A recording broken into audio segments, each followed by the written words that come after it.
Afternoon,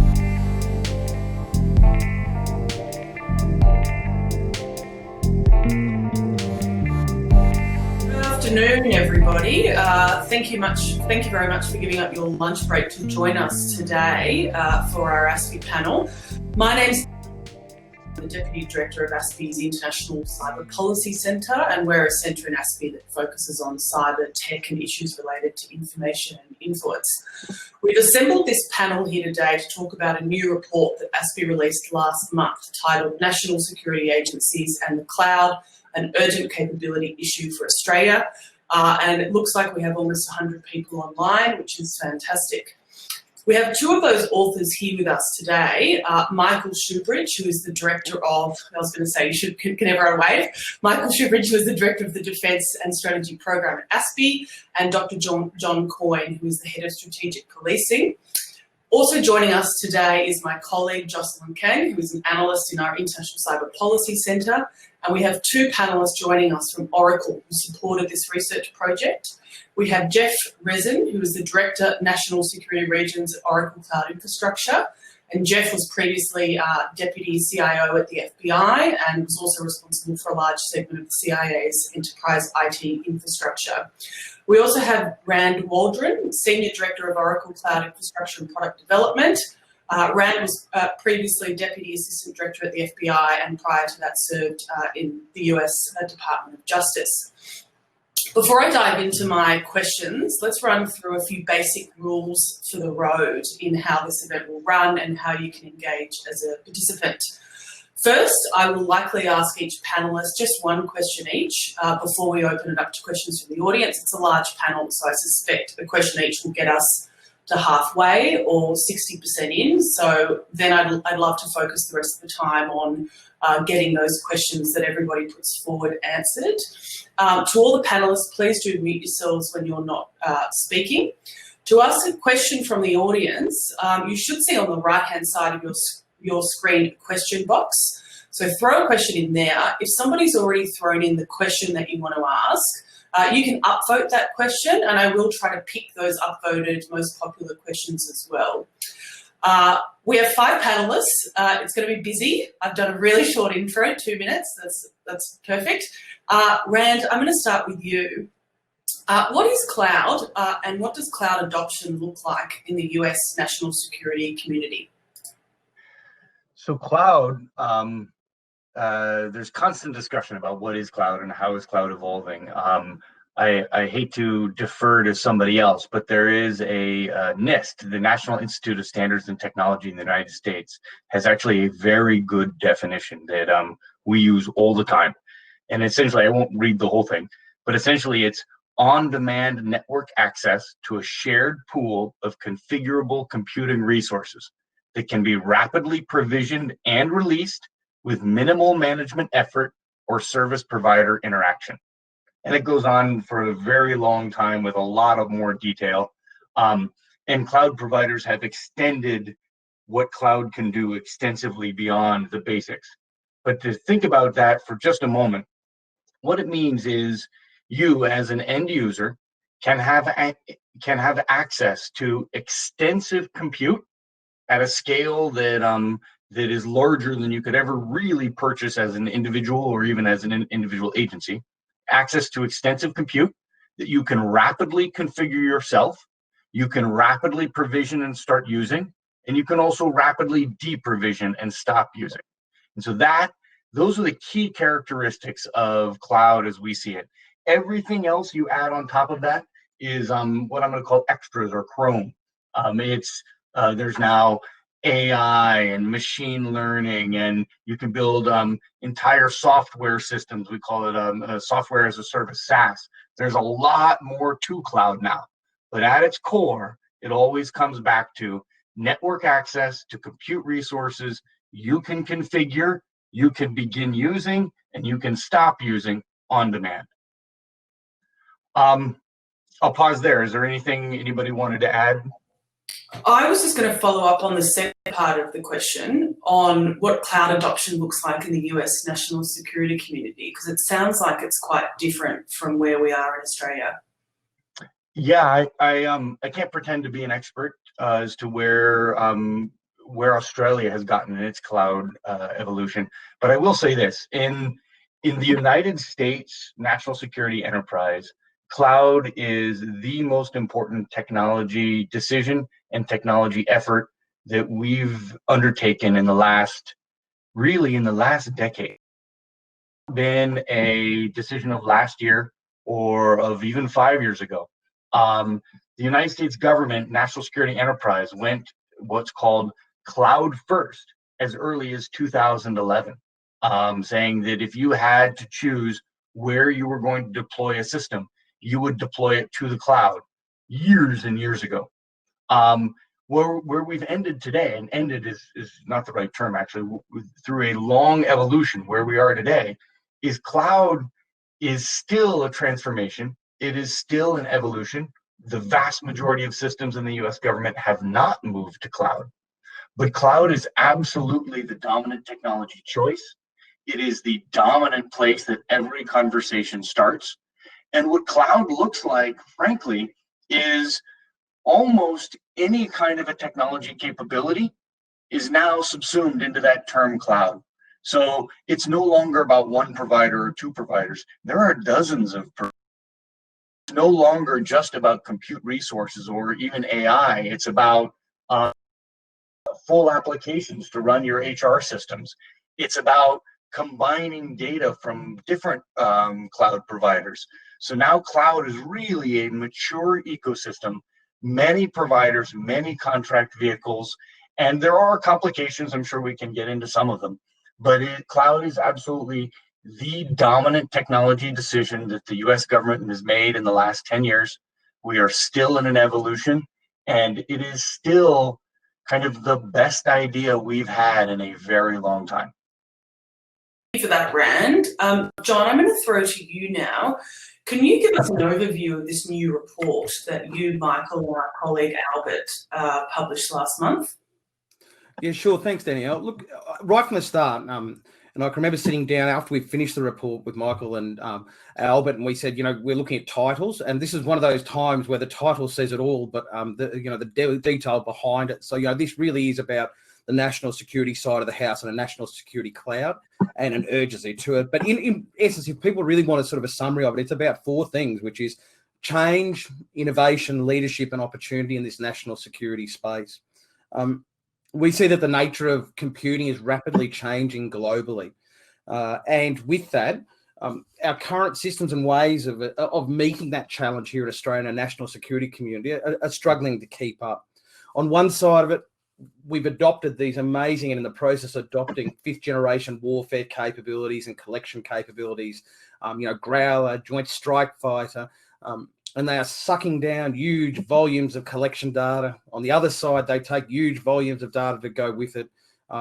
Now, more and more computing needs to be done, not in the center here in Canberra or other places, but needs to be done at the edge of where we're working. And I guess the other side of it is that the workplace is changing with that. We're seeing a need for, the average analyst within the intelligence community now needs to have a different type of team surrounding them, and not just an ICT person, data analysts, etc. When we look at it and say, well, where's the road to going with this stuff that Rand was talking before about, this great cloud computing? Our report really looked and said, well, at the moment, the decentralized DTA approach doesn't work for the national security side of the house. And the idea of public cloud first doesn't work for our national security. When we look to our CIOs, they're busy across the whole of government trying to keep things going in the now and balancing budgets. So what we really saw is an opportunity here to be more progressive. And that opportunity comes, and the innovation comes from strong leadership. And we think that more and more so in the national security community, we need to treat cloud as a capability issue. That being the case, we need to elevate the decision-making, the policy-making, and the thinking around this, engaging still with the CIOs and the technologists, but we need to elevate that to the agency head levels, the boards, the government, the ministers, etc. And I think the biggest part of this is we're not prescribing a platform, we're not prescribing a provider, we're not prescribing anything. And what's really caught on to people is we're saying there's an urgency to this. So in a consultancy point of view, there's a burning platform here, which is the technology is moving fast. We need to do something about it now, and we need to have conversations about that now. And those conversations are important, and it's a paradigm shift. It's not just a simple matter of a new way of purchasing. I think on that point, I'll leave it there to others to add. Thanks, John. I'm going to throw it to Michael to sort of bounce off some of the things that you just raised. Two things, Michael. Can you run us through the 4 obstacles that you, John and Albert wrote about in the report? And then I'm quite fascinated on this point of why this needs ministerial leadership. And my guess is also your answer is going to touch on an early question we've had from Clive Lyons as well. Yes. Yeah. Thanks, Danielle, and thanks, John. Look, the report, I think a big issue that we sketched out in the report is, for sheer capability reasons, if you think about the national security community as needing the world's best applications on whatever platform they run, well, the world's best application writers and software developers are now writing for cloud infrastructure and cloud platforms. So if you want the benefit of the best applications and software, you need to move to cloud infrastructure, because otherwise it's like getting the team that wrote Windows 7 back out all the time. And it's like one of those older Clint Eastwood movies where you get the guys out of retirement to come back and do the job again. Well, that's great for a one-off in the movies, but it's not the way to have cutting-edge national security capability. So the world's moved to cloud infrastructure and software. That's the way the best applications are being written. And if the national security community is to have the advantage of those applications, it needs to have the underlying infrastructure in place. That's a big rationale. But what are some of the big obstacles? Well, money. Money's always an obstacle. The way agency ICT budgets are put in place, a lot of the money is going on operating the legacy systems, keeping the lights on. It's never the right time to make a big shift, because you've got to keep the lights on, and you've just sunk all your money into patching up some of the legacy systems you've got. And the pandemic, what a bad time to put a big new investment proposal forward. Some arcane budget rules around, can you shift from capital to operating budgets? Second one is agency independence. There's lots of little agencies in the intelligence community, and they all guard their independence and their autonomy and their budget decision-making very jealously. The intelligence review that Steve Merchant did along with Michael Lestrange had ambition to grow a much more cohesive intelligence community, but it didn't go anywhere near as far on the underlying infrastructure as our report says needs to happen. Because if there isn't at least a commonality of cloud approaches across the intelligence community, and probably a community cloud, then you don't get the maximum analytic power, because you don't have the maximum sharing of the valuable data. So agency independence. And the stream of government policy from places like the Digital Transformation Agency are mainlining agency head decision-making rather than community decision-making in the national security community. And then the third one is lack of knowledge and skills in this technology area. And this touches a bit, Danielle, on why ministers and agency heads need to drive this. They need to be more aware of the underlying technology and the sheer capability benefit. At the moment, they're doubtful and they're risk averse. When you have doubts, you are risk averse. So the lack of STEM skills and the lack of technological understanding across our national security community is a real impediment to change. And the fourth one is trust and risk. So, people get a lot of catalogs from cloud providers, and they hear about all the small startups that might write apps for them. Well, cloud is a woolly amorphous concept, and so I'm delighted that RAND actually put a nice tight definition around it that can make sense to people, and we've tried with the report to make it much more intelligible, including the different kinds of cloud. But trust and risk are hard to establish, and so you start talking about a small number of cloud providers that would have credibility, and then you start defaulting to the top end of town, Amazon, Azure, and it's important to look at other trusted vendors, which is why I was so delighted Oracle sponsored this research, because you've got to look a little bit deeper, but trust and risk is the last one. And the reason ministers involved is, left to themselves, agencies will meet agency-owned imperatives, and they will lowball the cooperation that can happen. That's why the UK model of forced integration of the three main agencies is so powerful. That was driven by the government and by budgets, and it shows the need for ministers to drive this decision-making. Thank you, Michael. I think we'll go back to a couple of those things in the Q&A. Jocelyn, can you explain what the benefits of cloud are for intelligence communities or the Australian intelligence community? I mean, one example I was thinking of as Michael was talking, if I'm an analyst or a collector and my boss is trying to shepherd me into a meeting about cloud investments, so that I can contribute to shaping the types of decisions being made by that agency, why should I attend as a sort of analyst or collector? Why is cloud so important?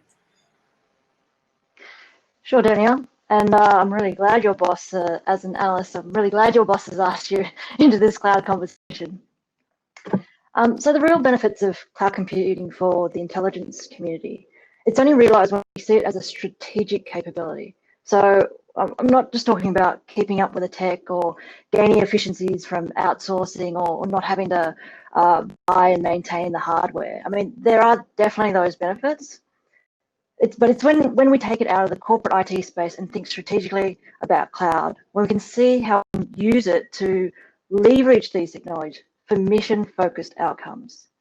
So artificial intelligence, it's been around for decades, but it's really only come to the fore in recent years because of the availability of affordable parallel processing and lots of data. So to use a Coyne term, big data. And this amount of data, it's only going to increase, not least of which is due to the developments in 5G technologies. So just to be clear, I'm not talking about watching streaming video faster. It's about Industry 4.0, so massive machine type communications.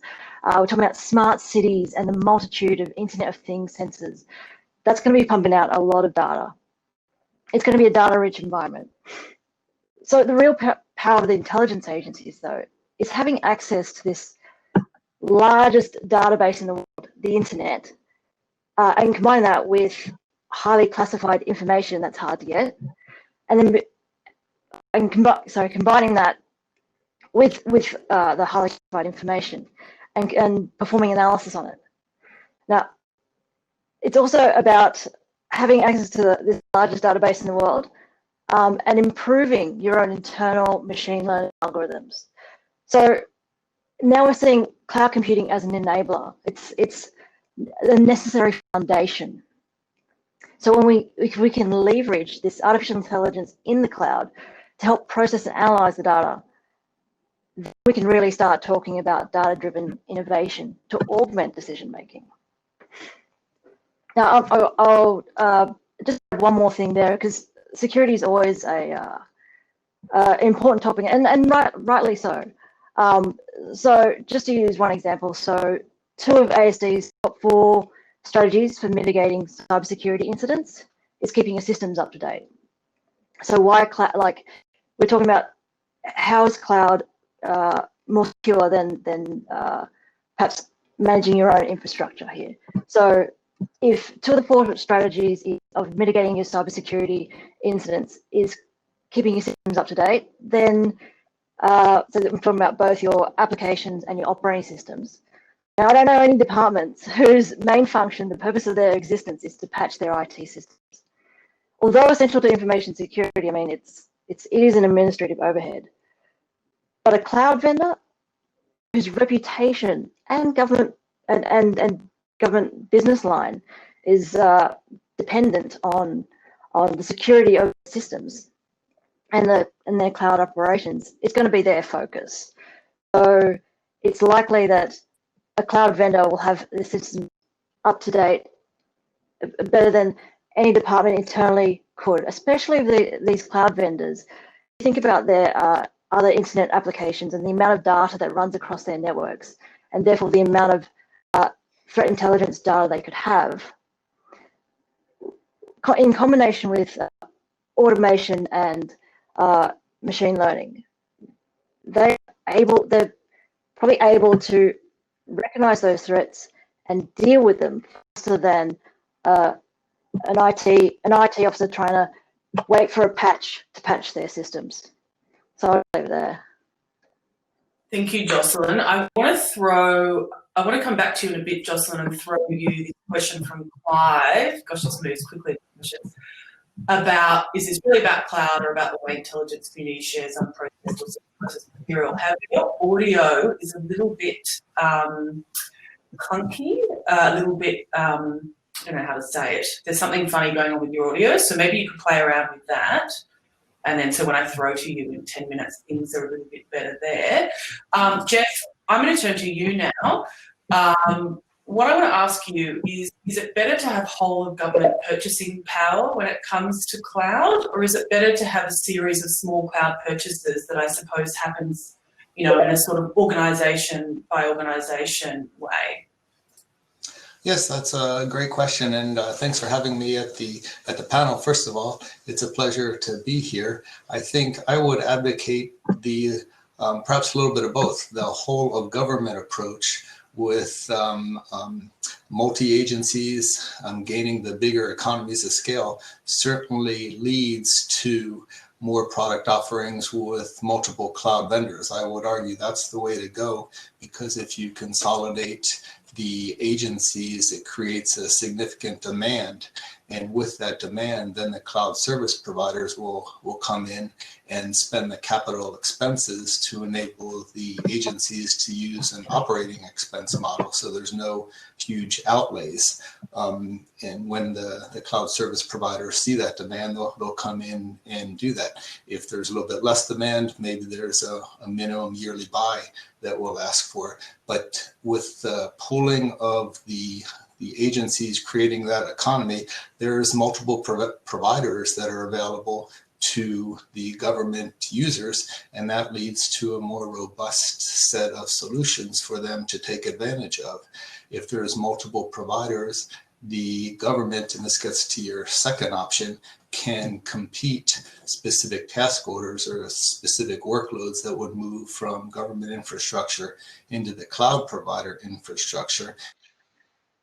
The best solution for their mission need based on a competition with multiple cloud service providers, and they would be able to get a great price. They would be able to take advantage of a specific workload and a specific cloud service provider's advantages to best meet their mission needs. And they'd also be able to maintain their agency's independence and do things the way each agency wants to do things. So I think a multi-award, multi-vendor type approach gives you the best of both worlds to leverage the cloud service providers against one another and enable the workloads, the developers to get the biggest mission impact for their dollars. And it's really not about moving to the cloud for technology. It's leveraging the cloud as a business enabler, and that's the end goal. It's about the mission impact, as Jocelyn and others have said already. Is that the norm for national security communities, a multi-vendor approach to cloud? Well, in my experience, I think now in this environment, with the cloud being much more common, it should be the norm. I think the U.S. intelligence community is leading the way with a multi-vendor approach. When C2S, the single vendor approach, was done 7 or 8 years ago, the cloud service provider, it was much more nascent market. The intelligence community was just getting used to the cloud, and now the market is more mature, the cloud service providers are more mature, the technologies are more mature, and there's really no reason to not take advantage of the multiple different options that the various cloud service providers offer. Okay, thank you for that. Jump in, Danielle. I think Australia always has to be careful to not catch the last wave. We've got a long, proud history of adopting solutions just as others move away from them, and I think this case is one where we can So it's very beguiling to go with a single big vendor and say they will meet our every need. And guess what? The security job is easier because I've only got one entity to hold accountable. But to get the true promise of the capability advantage, you need solutions from multiple vendors. So you can have a community cloud that is supplied by multiple vendors. And to me, that has the advantage of you could still use the Commonwealth market power. You end up with a community cloud, end up with multiple vendors able to provide software and applications, and you get the best result out of that. And I think that's actually where the US is trying to move now. And I just think we've got to look at that and not catch that last wave. Michael, I might stay with you, or please throw to John.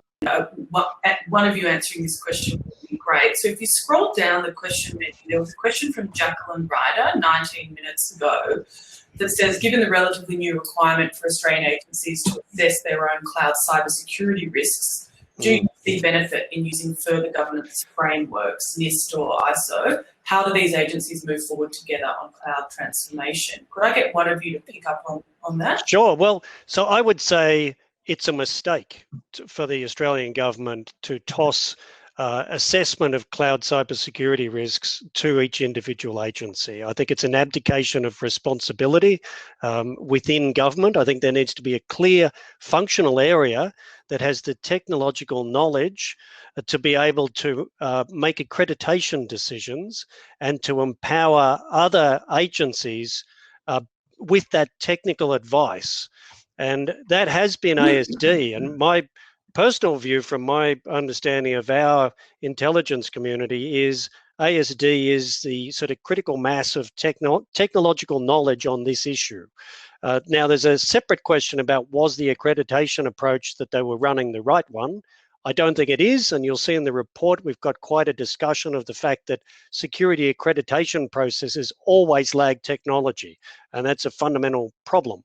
But the right answer is to change the way you do accreditation, not to stop it and toss the problem at each individual agency head. I will say this, if I may jump in here, I'm sorry, Michael. The progress that cloud has made in the United States national security enterprise, and frankly across the entire US federal government, would have been impossible without some either joint or shared accreditation capabilities, where either single entities, on the unclassified side, we would call it FedRAMP is part of the GSA and is doing essentially cloud accreditation for the entire US government. On the classified domains, we would use a process called inheritance or reciprocity, where one very well-resourced agency might accredit a cloud, and then other smaller agencies would accept that accreditation. If each agency had to do it on their own across each of the domains, Australia has, I think, a similar dynamic. I've interacted with you guys somewhat. In that you will have unclassified workloads, secret or classified workloads, and then top secret workloads, multiple enclaves, multiple cloud providers. If every single one of them needs to be independently accredited, you're in an infinite problem that will never be solved. And creating that multi-domain picture where you can take data from one enclave and use it in another enclave against classified tools, that is incredibly important. And that's not going to happen unless you get enough cloud providers certified and accredited at enough classification levels. That will only happen with some shared accreditation. You need to think about accreditation in three main buckets. There's the big cloud infrastructure providers, there's the cloud service providers, and then there's the people that write applications for the cloud. And there's a different accreditation approach for each. There's a different risk in each. But somebody needs to do it, or you end up with an incoherent approach. That's my main message on this. Jocelyn, can I throw, if your audio is better, and someone has said the audio is not great in Windows, so I'm sorry about that, but Jocelyn, if your audio is better, can I throw you that question Clive asked it about, is this really about cloud or about the way the intelligence community shares unprocessed or semi-processed material? Do you have a view on that? I think firstly it's about cloud because it's the intelligence agency, but also the government as a whole as well. And the adoption of cloud does give the benefits, the cost benefits. But of course it's also, I mean, the benefit of community share, intelligence community sharing is also there. I think that's one of the large benefits. If need to share is still important, I think cloud will allow that. And as the technology moves on, it's allowing users to really, in minuscule amounts, really control. A lot of this is about control of the data, control of permissions and access. So having different organizations in a community cloud, you can have separation, but you can also have collaboration. So I think there are great benefits there as well. Sound is still a little bit scratchy, unfortunately, but it's not too bad. Michael and John, I'm going to go back to you with a question from, I can see Rajiv Shah here, about the DTA. If either of you has a thought on this. The DTA is currently tending for a new cloud marketplace. Do you think their proposed approach will help or hinder the changes that you suggest are needed?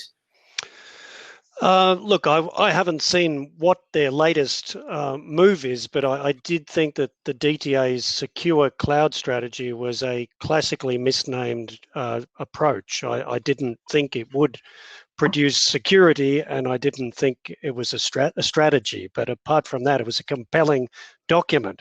And the reason is that it proposes a public cloud first approach, and it promotes a balkanized approach to decision making by agency heads. And neither of those things results in security, and neither of those things is a strategy. It's a strategy to hand Commonwealth market power to large vendors. And I think you can see that with the large vendors that are now selling services, Amazon and Azure being two of those. So if you don't have a strategy, others will have one for you. And so far, I think the best thing for the national security community is to make a strong case that a public cloud first approach is clearly inappropriate for national security, and therefore not to be constrained by the DTA's work. But I think there's a broader issue for the broader Australian public service in following the DTA's approach. And look, from my perspective, and just building on that from what Michael said, which is this is part of the reason why we've been arguing in our paper, in our research, and will continue to do so, about leadership. This isn't, this isn't about old school security risk management, physical security. You can't just address these issues with a tick box. So the DTA has taken a sort of a middling ground. So on one side, their strategy is encouraging everyone with a cloud-first strategy, but on the other side is pushing all the risks down to the individual agency heads. The only way we're going to break through that dimension is number one, is the national security community going its own way, but in parallel to that, really is that we need to have leadership from the boardrooms across agencies and departments, and leadership from government in terms of being able to step beyond that guidance in DTA and resetting it and making it more aligned with the technology that we're talking about. There has been a question that's just come in on this issue of, do you go with one large cloud vendor or multiple cloud vendors? So let's tackle that. And Jeff and Rand, I might start with one of you. The question is, talking about multiple cloud vendors, it would cause a headache in managing resources on both level of human and technology later phases. Do you think as national agencies, the possible approach could be vendor neutral, for example, Cloud Security Alliance? Jeff, do you want to take it? I'm sure. I'll give it a shot. I think, let's see, I'm trying to find the question here again. I'm not a fan. I think even with multiple cloud service providers, each individual agency can utilize the cloud service provider and the cloud services from that provider to best meet their needs. I think as the industry matures, it is not as hard to move data and move capabilities from one cloud service provider to another, and you'd want to do so to maximize your disaster recovery capabilities and high availability and things like that. So I think while the multiple providers does present some challenges, I think the vendor neutral type thing is partly into the open standards and the like, but I think the vendor neutral is, I don't know that we're at that level of maturity yet, in my opinion. I think rather than vendor neutral, I think it's important.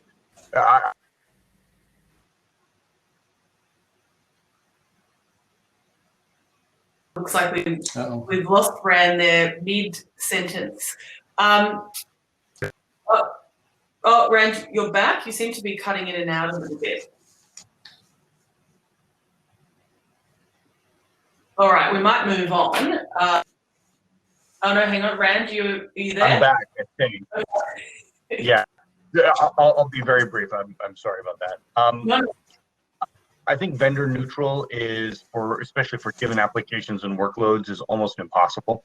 But the really important thing to realize is that cloud is no longer commodity. Cloud providers are differentiated. And so there are absolutely workloads that fit better given a certain cloud provider and a certain set of services, and other workloads that fit much better, either financially or performance-wise, in a different cloud provider. And so to look at cloud as an undifferentiated mass of competition against price is simply not the case. The cloud providers have gone up the stack, more value in different ways.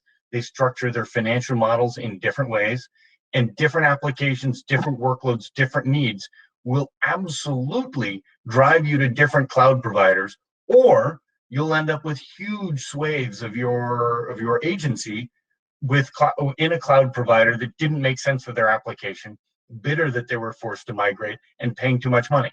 And so that way you've got to have an environment where each workload can find the cloud provider that makes the most sense to them. I'm gonna, just one thing, if you see that your question has gone, I'm only deleting questions that have been answered, so I'm not censoring, I'm just trying to clear out what is a very busy and cluttered question system as I go. Kamal, there's a really great question from Kamal that I think will have to go to our Australian speakers. Thanks for a thoughtful and considered paper. How much is the way Commonwealth Government funds technology based on a capital investment to build rather than an operating expense that suits the cloud model a factor in the rate of take up? I think that's a great question. I think this is one of the key issues, and one issue that Michael and I have spent a long time talking about. Whenever you do a report, there's always a certain part where you go, where do you go next? And this is one of the areas that we would both like to go next. There can be no doubt, and if you talk to CIOs in Australian bureaucracies, there can be no doubt that they face the valley of death of ICT projects. 5 years establishment, it goes like this, and the funding, and then at the 5th year it drops off and drops into ordinary operating expenditure, and the cost must be met.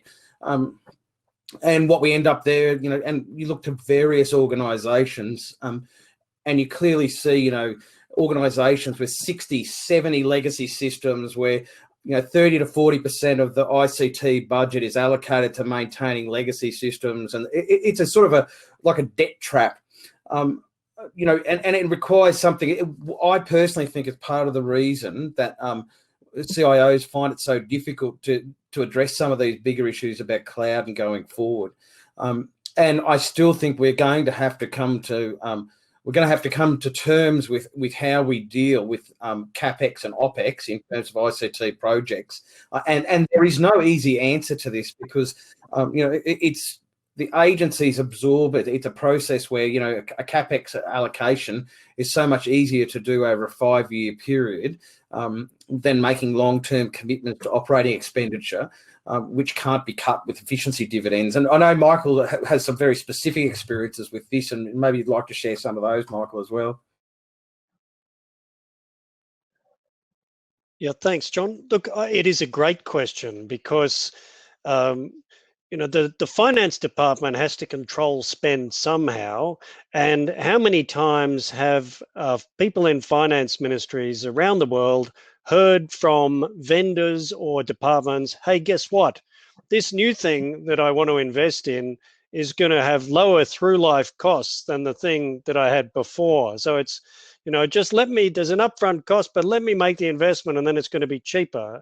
I'd say unmanned systems, great example of that. Well, guess what? Turns out unmanned systems have a bigger back end than manned systems and they cost you a whole lot of money. So finance departments are hugely skeptical of departments shifting costs from capital to operating.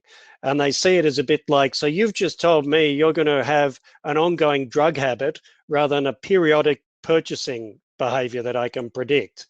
So this is a reason not to go for one big single vendor, because economics through human history says when you hand monopoly power to one big fat vendor, they price accordingly. So you must engage with a multi-vendor environment if you're going to have market power in the situation and not lose it to someone that you've locked in with. But it's a matter of deep discussion between central finance ministries and line departments. And it's also a matter of negotiating that doesn't leave you exposed to escalating annual costs. And there's a lot of policy change in that simple description that I've just given. I'm now going to combine questions here on cloud cybersecurity.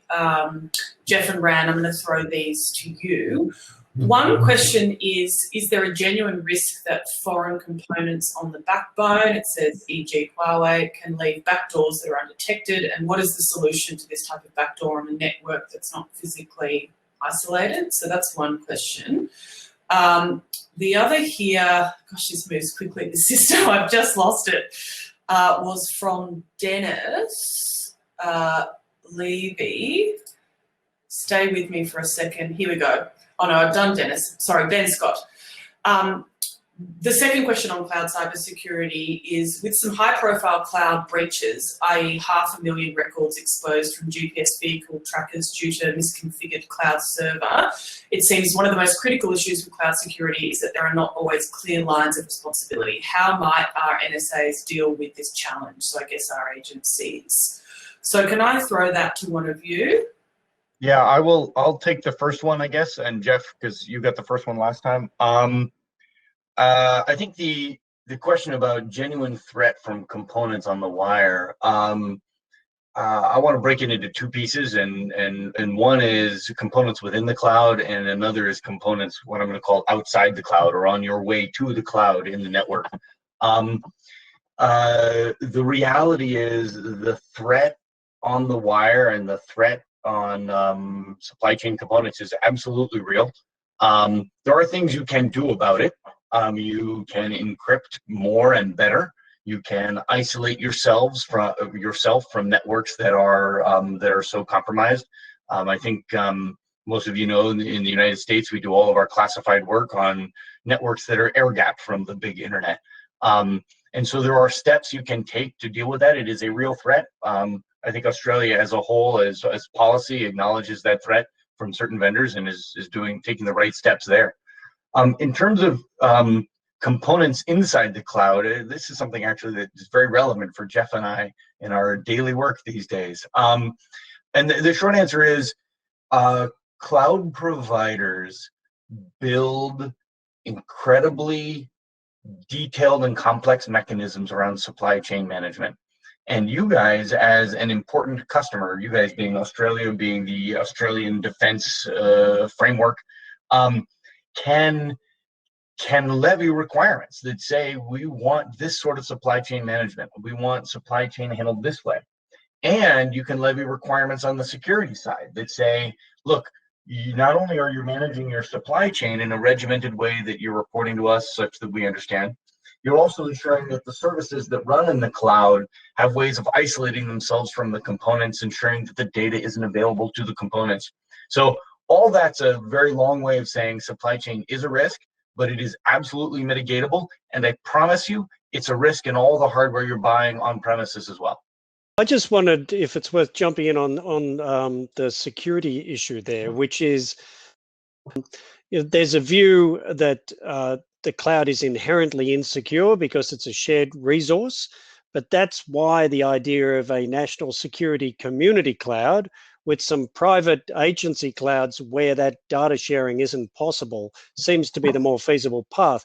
It's a much bigger security problem, to my mind, to have agency data hosted in a public cloud that's shared with an amorphous group of other actors and entities. And that to me is not an appropriate balance of risk. But the other point I was going to make about security in the cloud is, go back to Rand's initial definition of the cloud, rapidly reconfigurable systems. Now, to be able to rapidly reconfigure systems like that, you need to have a much deeper moment-by-moment understanding of the nature of your systems and the operation of your systems. Well, that's a fundamental advantage to cybersecurity within the system. And I think that is an aspect of the cloud approach that is actually a positive for security.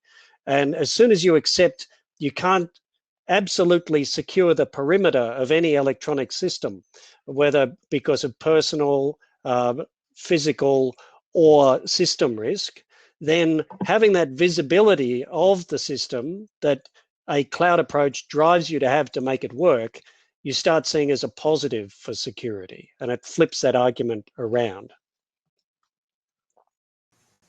Yes, I'd like to follow up on both of those points, and hopefully I'll address the question, but please ask if I don't.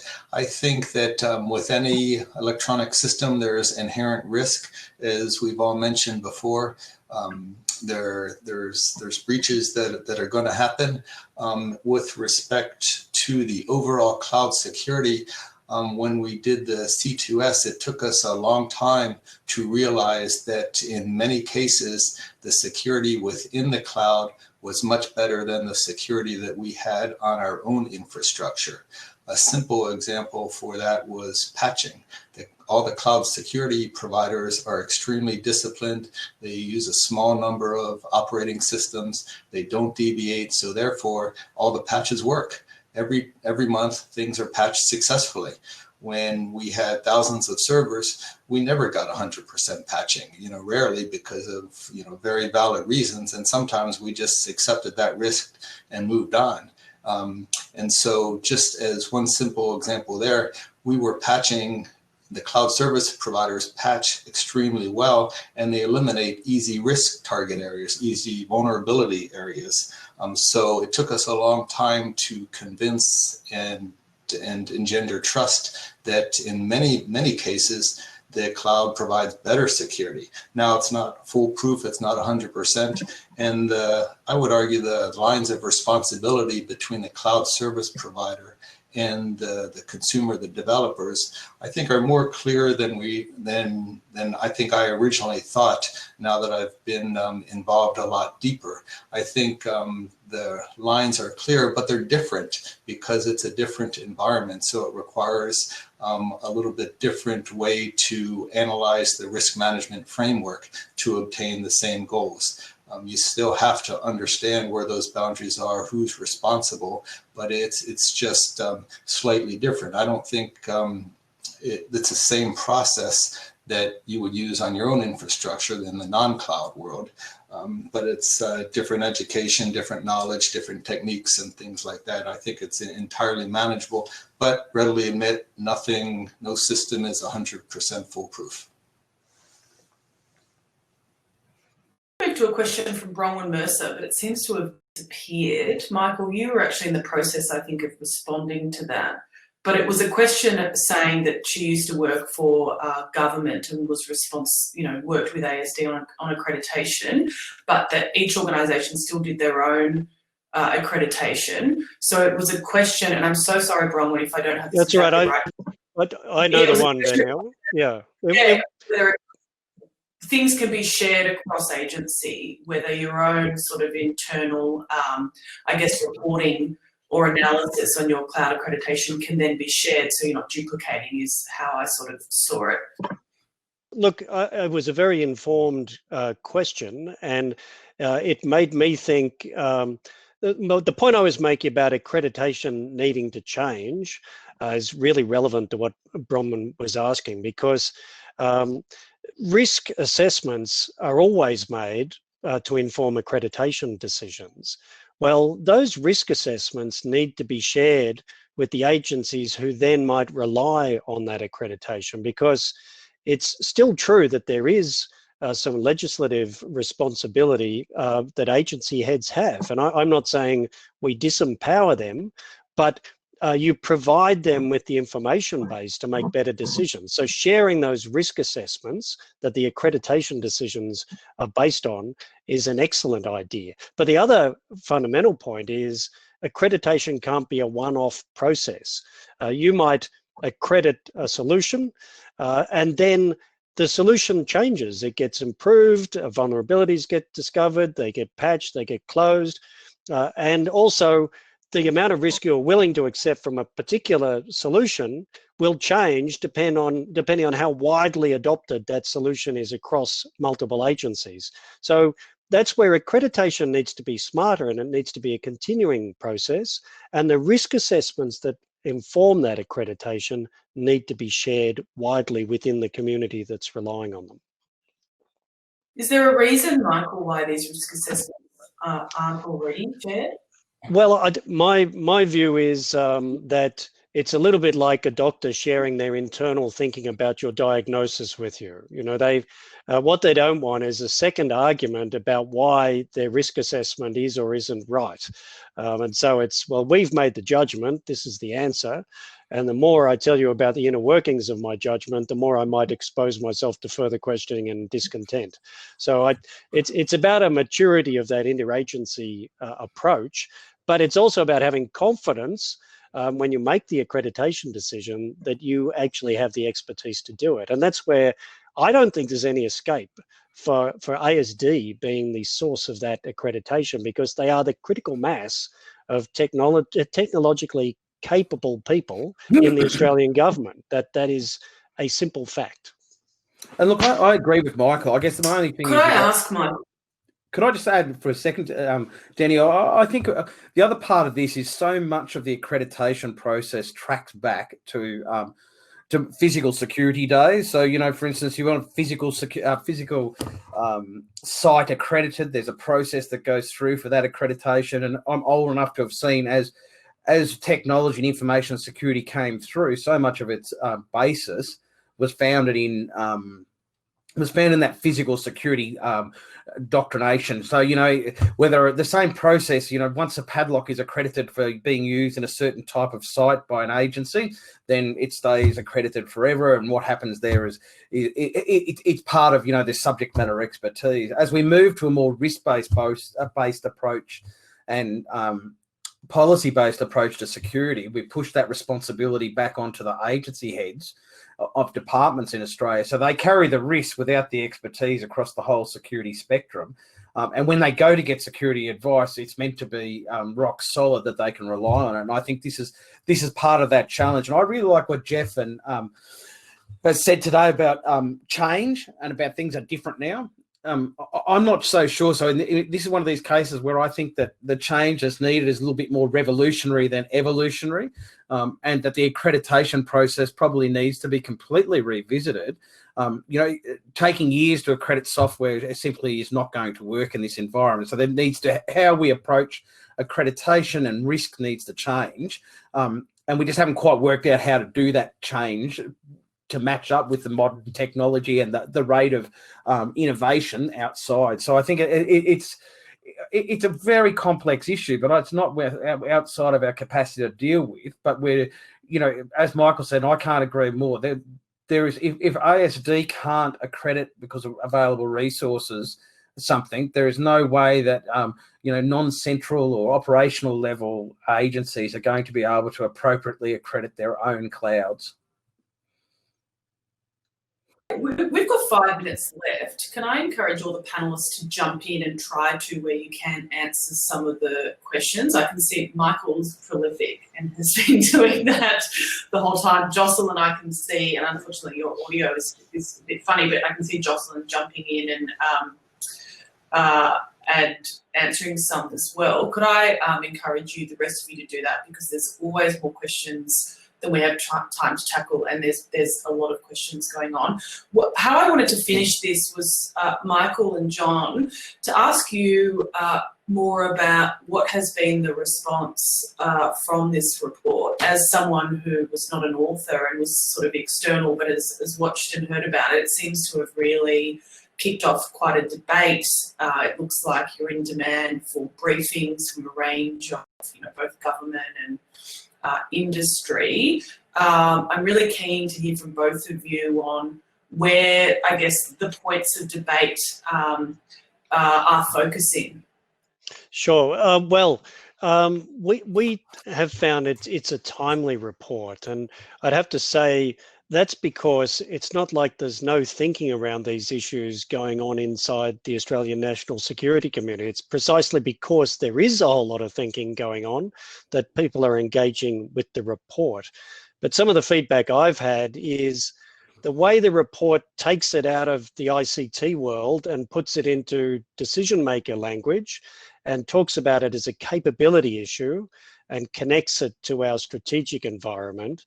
People are finding that quite useful.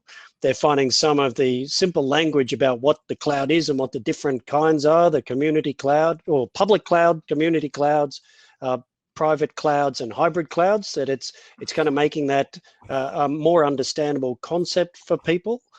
And one issue that people have really paid attention to, well, two. What about multi-vendors as opposed to single vendor? And we've covered that in the discussion. The other one is data sovereignty and control.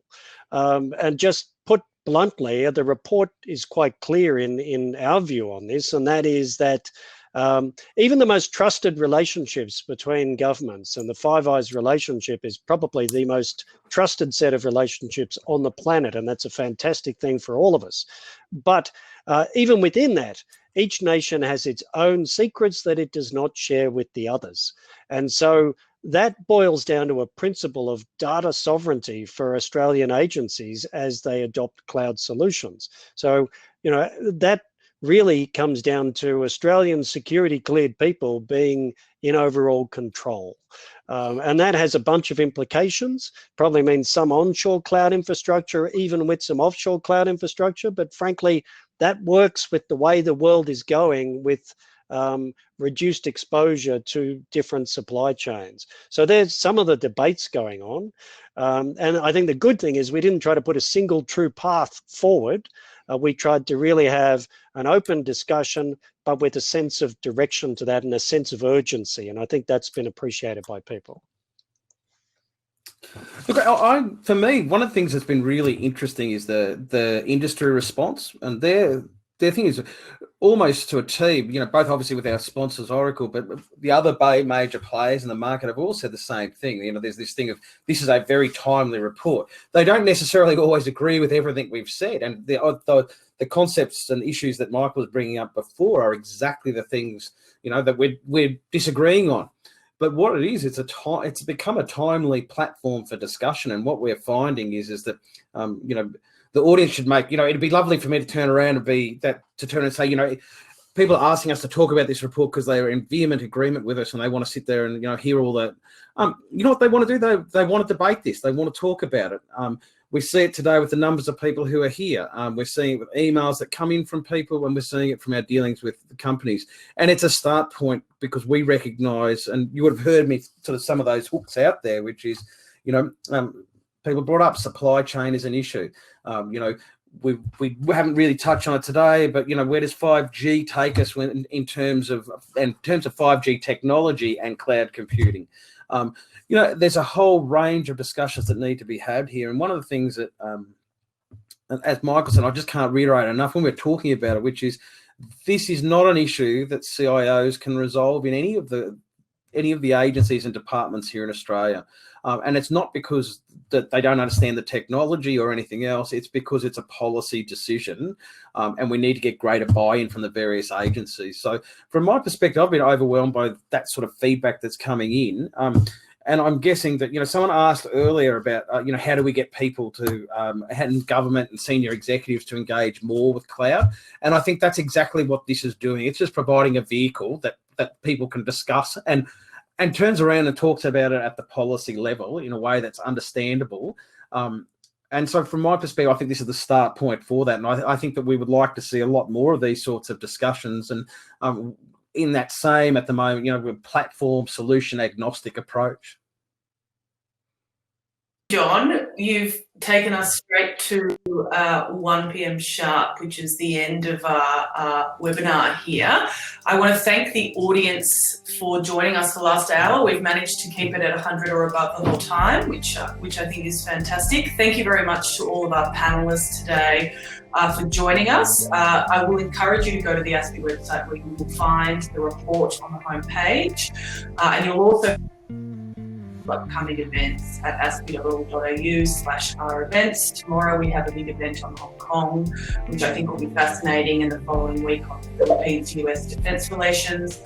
Thank you again for giving up your lunch break, and we hope to see you all soon.